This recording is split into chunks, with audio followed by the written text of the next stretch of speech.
नमस्कार. मी डॉक्टर संदेश Bansal, MDS in paediatric dentist, लहान मुलांच्या दातांचा तज्ज्ञ. मागच्या 8 वर्षापासून मी धुळ्यामध्ये प्रॅक्टिस करत आहे. एक्सक्लुझिव्ह पेडियाट्रिक प्रॅक्टिस आहे आपली. म्हणजे लहान मुलांचा स्पेशल दातांचा दवाखाना मी चालवतो. त्याच्यामध्ये लहान मुलांच्या हिशोबाने पूर्णपणे आपण सेटअप केलेला आहे. त्यांच्या आवडीच्या वस्तू आणि त्यांना कुठल्याही प्रकारचे फिअर बसणार नाही डेंटल क्लिनिकमध्ये आल्यानंतर, त्याची पूर्ण आपण काळजी घेतो.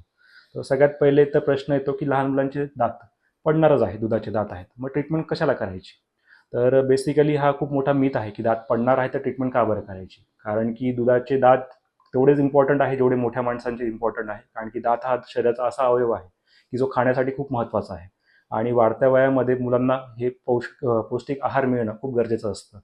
ते त्यांना पॉसिबल होतं जर त्यांचे दात व्यवस्थित असतील तरच ते व्यवस्थित चावू शकतात. बऱ्याच वेळेस बच्चू चिडचिड करतात, नाटक करतात. तर आपल्याला वाटतं की नाही, हा असंच नाटक करता, ह्याला गोष्टी आवडत नाही. पण बऱ्याच वेळेस कारण असं असतं की त्यांना त्या गोष्टी चावल्यानंतर पेन होतं. जसं गोड पदार्थ खाल्ल्यानंतर पेन होऊ शकतं किंवा कडक पदार्थ खाल्ल्यावर पेन होऊ शकतं. ठीक आहे. सेकंड ऑप्शन काय असतं की बऱ्याच वेळेस बच्चू पुन्हा पुन्हा आजारी पडतात. त्याचं कारण आपण बऱ्याचशा डॉक्टरांना दाखवतो पण त्याचं निदान होत नाही. तर एक कारण आहे की दुधाच्या दातांना लागलेलं कीड हे इन्फेक्शन क्रिएट करते आणि त्याच्यामुळे बच्चूंना ताप येतो किंवा गालाला अचानक सूज येते किंवा रात्री अचानक झोपेतनं उठून रडायला लागतात बच्चू. ही सगळी कारणं आहे दुधाचे दात खराब होण्याची. आता त्याचं ट्रीटमेंट वेळेस नाही केलं तर त्याचं रूपांतर तुमचं इन्फेक्शन वाढणे, तिथं गाठ तयार होणे या गोष्टींमध्ये होतं. सगळ्यात महत्त्वाचं बच्चूंच्या जेवणावर परिणाम होतो. एकदा जेवणावर परिणाम झाला म्हणजे त्यांच्या ओव्हरऑल आरोग्यावर परिणाम व्हायला लागतो. त्याच्यामुळे दुधाच्या दातांचं इम्पॉर्टन्स तेवढंच महत्त्वाचं आहे. आता अगेन दुसरा एक मीथ असतो की पॅरेंट्सला वाटतं की माझा बच्चू चॉकलेट खातच नाही किंवा कधीतरी एखाद दुसरं खातो, मग त्याला कीड लागू शकत नाही. तर कीड ही फक्त चॉकलेटमुळे लागत नाही. कीड लागण्याचे भरपूर कारणं आहेत. जसे कुरकुरे झाले, चिप्स झाले, क्रीमचे बिस्किट्स झाले, बर्बॉन ओरिओसारखे बिस्किट्स झाले किंवा पुन्हा पुन्हा काही काही छोट्या छोट्या गोष्टी पुन्हा पुन्हा तोंडात टाकत राहतात बच्चू, ते कारणं झाले. आणि त्याच्या व्यतिरिक्त एक सगळ्यात महत्त्वाचं कारण दूध. हो, बरोबर ऐकलं तुम्ही, दूध. आईच्या दुधामुळेही बच्चूंना कीड लागते. त्याला नर्सिंग बॉटल केरीज म्हणतो आपण. तोंडामध्ये एक स्ट्रेप्टोकोकस म्युटन्स म्हणून नावाचा विषाणू असतो. तो जर ॲक्टिवेट झाला तर अचानक 1-1.5 वर्षाच्या आतच सगळ्या दाढांना कीड लागून जाते आणि आपलं लक्ष जाईपर्यंत ती पसरलेली असते. त्यावेळेस आपल्याला वाटतं की दुधाचे दाते पडून जातील, काही गरज नाही ट्रीटमेंटची, आणि आपण दुर्लक्ष केलं की ती कीड वाढत जाते आणि त्यावेळेस बच्चूंच्या खाण्यापिण्यावरती मोठा परिणाम होतो. आता हे कुठल्याही बच्चूला होऊ शकतं. असं नाही की दुधाच्या दाताची कीड आहे ही दूध पिल्यामुळे होईलच. पण हे वन ऑफ द रिझन आहे. त्याचं महत्त्वाचं रिझन कधी असतं, रात्री दूध पिऊन झोपलं आणि क्लीन न करता झोपून गेलं तर कीड लागू शकते. दुसरं बॉटल फीडिंग असेल तर कीड लागू शकते. त्याच्यामुळे ह्या 2 गोष्टी आपण प्रकर्षाने लक्षात घेतल्या पाहिजेत की कुठल्याही प्रकारचं आपण रात्री दूध दिल्यानंतर क्लिनिंग व्हायला पाहिजे.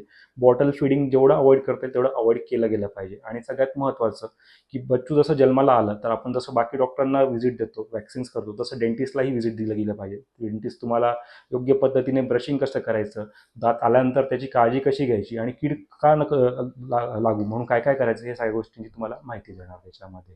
आता कीड तर लागलीच आहे.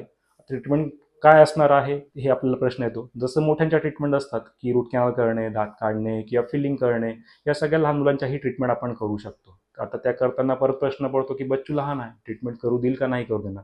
त्यासाठीच आम्ही लहान मुलांचे तज्ज्ञ असतो. त्यांचं बिहेवियर मॅनेजमेंट करणं, त्यांची सायकॉलॉजी समजून त्यांचं हसत खेळत ट्रीटमेंट करणं, हे आपण त्या पद्धतीने ट्रीटमेंट करत असतो. परत आपल्याकडे पर्याय पण असतात. ज्यास भरपूर दात किडलेले आहेत त्यावेळेस आपण पूर्ण बेशुद्ध करूनही काम करू शकतो. पुन्हा मिथ असतो की बेशुद्ध ह्या वयात करायचं का नाही करायचं. जसं एखादा मोठा आजार झाला किंवा फ्रॅक्चर झालं किंवा काही कुठल्या गोष्टी झाल्या तर आपण बेशुद्ध करतो. तर सेम पद्धत आहे. दुधाच्या दातांच्या ट्रीटमेंटसाठीही आपण बेशुद्ध करू शकतो बच्चूंना. बेशुद्ध करतानाही आपण पूर्ण काळजी घेतो. पेडियाट्रिशियनकडनं कन्सल्ट घेतो. रक्ताच्या पूर्ण तपासण्या केल्या जातात आणि त्यानंतरच आपण ट्रीटमेंट करत असतो. तर त्याच्यामुळे सगळ्या ट्रीटमेंट सेफ असतात. अगेन दुधाचे दात काढल्यानंतर डोळ्यांना इजा होते किंवा दृष्टी जाते, हा पण मोठा एक मिथ आहे. तसंही काही होत नसतं आणि तसं कुठल्याही दातांची ट्रीटमेंट केल्यानंतर तुमच्या डोळ्यांना काही त्रास होत नसतो. तिसरं गोष्ट जर बघितलं आपण तर कधी कधी काय होतं की बच्चू ज्यावेळेस जन्माला येतो त्यावेळेस त्याला दात असतो.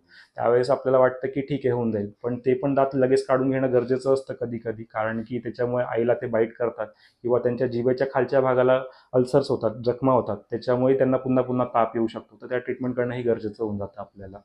आता या व्यतिरिक्त जर बघितलं आपण तर काही काही सवयी असतात मुलांमध्ये, जसं अंगठा चोखणे, दातातनं दात चावणे किंवा ओठ चावणे. याच्यामुळे ओव्हरऑल तुमच्या जबड्याची ठेवण चेंज होऊन जाते. तर ह्या गोष्टी वेळेस निदान करणे आणि त्याला ट्रीटमेंट करणे पण गरजेचं असतं.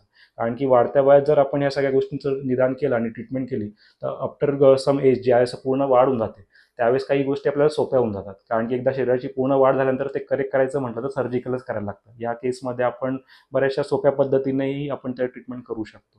तर एकंदरीत अशा भरपूर मुलांचे प्रॉब्लेम्स असतात.